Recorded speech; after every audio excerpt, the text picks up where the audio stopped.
अच्छा, जब आपने बोला भगवान सब जगह होते हैं, तो मैं उस दिन मेला ग्राउंड से चल के आ रहा था, तो आपने रास्ते में मुझे बोला, जो मैंने बोला बंगाली लोग वो मतलब भगवान के सामने चिकन मटन वो करते हैं, तो आपने बोला भगवान सब जगह होते हैं। तो नवरात्र का जब मौसम आ रहा था तो आपने बोला जो मंदिर साफ कर देना, तो आपने ये बात क्यों बोला? भगवान तो सब जगह होते हैं। वास्तव में ये एक बहुत ही बेहतरीन सवाल है। और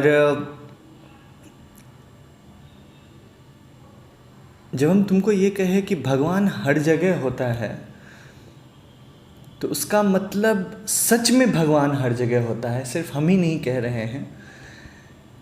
जो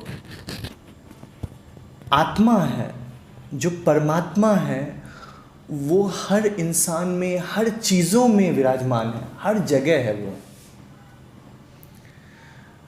परंतु जब भी हम भगवान की बात करते हैं, देवता की बात करते हैं, परमात्मा की नहीं, देवता की बात करते हैं, तो इस वक्त पे हम किस देवी की पूजा करते हैं, किस देवी देवता की पूजा करते हैं नवरात्रि में? दुर्गा माँ की पूजा करते हैं। वास्तव में थोड़ा सा पीछे ले जाने की कोशिश करते हैं तुमको कि एक इंसान का जीवन जब वो धर्म को, किसी रिलीजन को फॉलो करता है, तो दो चीज़ों पे चलता है, आस्था और विश्वास। और जब भी आस्था और विश्वास की बात आती है तो कहीं ना कहीं उसमें तर्क की बात नहीं आती है, तर्क नहीं होता है। जब हम इस चीज को मानते हैं कि दुर्गा माँ का ये स्वरूप होगा और दुर्गा माँ होगी, दुर्गा देवी हैं, तो वो आस्था का विषय है। और जो ये मंदिर यहां पे रखा हुआ है, ये उस विश्वास का विषय है कि इस मंदिर के अंदर जो वो मूर्ति या वो जो फोटो रखी हुई है दुर्गा माँ की, वो दुर्गा माँ का एक तरीके का रूप है। तो जब आस्था और विश्वास की बात होती है तो उसमें कभी भी तर्क नहीं चलता है, ये कहीं भी नहीं होता है, ये तर्क उसमें काम नहीं करता है। अब अगर तार्किक रूप से समझे तो परमात्मा किसी स्वरूप में नहीं, किसी भी स्वरूप में नहीं, हर के अंदर है, हर जगह व्यवस्थित है। परंतु अगर उसका स्वरूप है जिसकी भारतीय दर्शन में अलग अलग लोगों ने, जैसे आर्य समाजी जो लोग हैं, वो आर्य समाज के लोग मूर्ति पूजन को नहीं मानते हैं, फोटो पूजन को नहीं मानते हैं।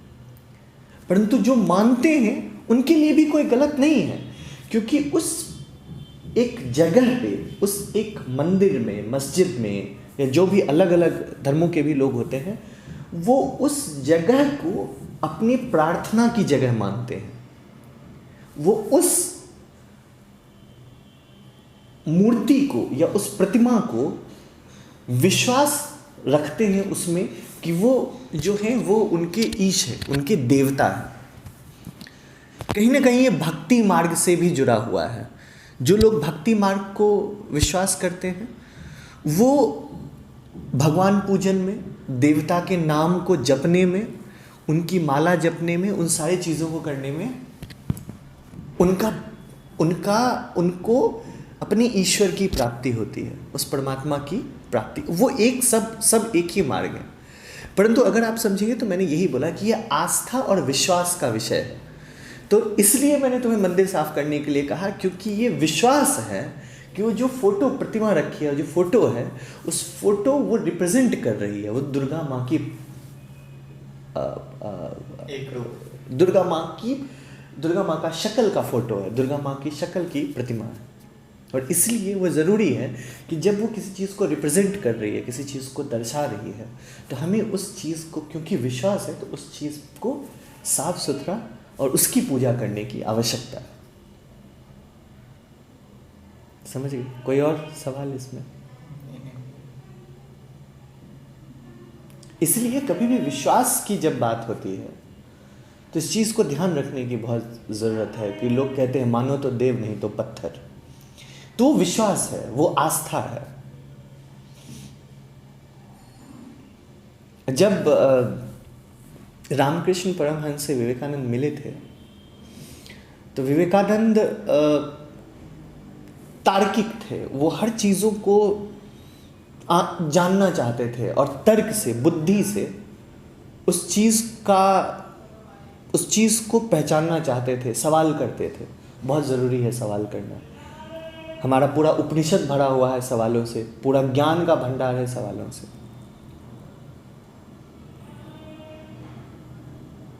तो जब विवेकानंद रामकृष्ण परमहंस से मिले, वो ऐसे लोगों से मिलना चाहते थे और बहुत ढूंढ रहे थे जिन्होंने असली में भगवान को देखा है। काफ़ी लंबा वक्तव्य हो जाएगा, काफ़ी लंबा डिस्कशन हो जाएगा, तो इसमें नहीं जाएंगे।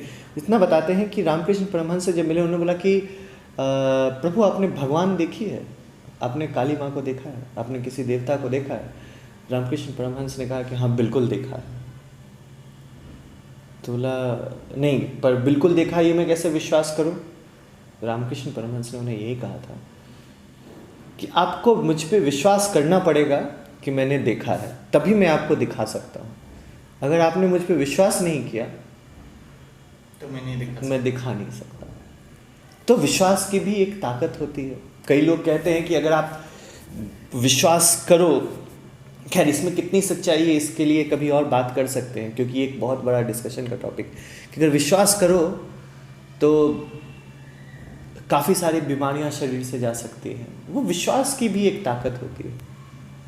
खुद पे विश्वास करो तो एक इंसान अपनी ज़िंदगी बदल सकता है। तो विश्वास की भी अपनी ताकत होती है, और विश्वास की वजह से ही ये जितनी चीज़ें हम करते हैं वो हम एक इंसानी तौर पे करते हैं।